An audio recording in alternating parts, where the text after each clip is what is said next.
வீடியோவில் ஒரு ஹெல்த்தியான ரெசிபி, அதாவது பச்சைப்பயிறு சாதம் எப்படி செய்கிறதுன்னு பார்க்கலாம் வாங்க.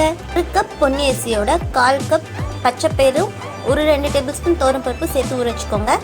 கூட ஒரு டேபிள் ஸ்பூன் ஜீரகம், 2 தக்காளி, கொஞ்சம் கருவேப்பிலை, ஒரு 15 சின்ன வெங்காயமும் ஒரு 2 பூண்டையும் உரிச்சு வச்சுக்கோங்க. ஃபர்ஸ்ட் குக்கரில் 5 டேபிள் ஸ்பூன் எண்ணெய் விட்டு தோல் உரிச்சு சின்ன வெங்காயத்தையும் பூண்டையும் உள்ளே போடலாம். கூடவே ஒரு டேபிள் ஸ்பூன் ஜீரகத்தையும் ஆட் பண்ணிக்கலாம்.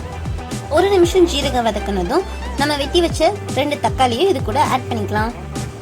இப்போ ஒரு கொத்து கருவேப்பிலையும் சேர்த்துக்கோங்க. பருப்பு சேர்த்துக்கனால ஒரு டேபிள் ஸ்பூன் பெருங்காயமும் ஆட் பண்ணிக்கலாம். கூடவே ஒரு 1/4 டேபிள் ஸ்பூன் மஞ்சள் தூளையும் இது கூடவே ஆட் பண்ணிக்கோங்க. இப்போ கொஞ்சம் தக்காளி வதங்குற அளவு 2-3 நிமிஷம் வதக்கி விட்டுக்கோங்க. காரத்துக்கு நம்ம சாம்பார் தூள் யூஸ் பண்ண போகிறோம். உங்களுக்கு காரம் இன்னும் தேவைப்பட்டுச்சுன்னா பச்சை மிளகாவும் ஆட் பண்ணிக்கலாம். ஸோ சாம்பார் தூள் 2 டேபிள் ஸ்பூன் ஆட் பண்ணிக்கோங்க. நம்ம அரிசி பருப்பு சாதம் செய்கிற மாதிரி டக்குன்னு குழந்தைங்களுக்கு செஞ்சு கொடுத்துடலாம். பச்சைப்பயிறு சேர்க்குறனால ரொம்ப ஹெல்த்தியாகவும் இருக்கும். இது ஒரு டேபிள் ஸ்பூன் நெய் ஆட் பண்ணிக்கோங்க. தேவையான அளவு உப்பும் சேர்த்துக்கோங்க.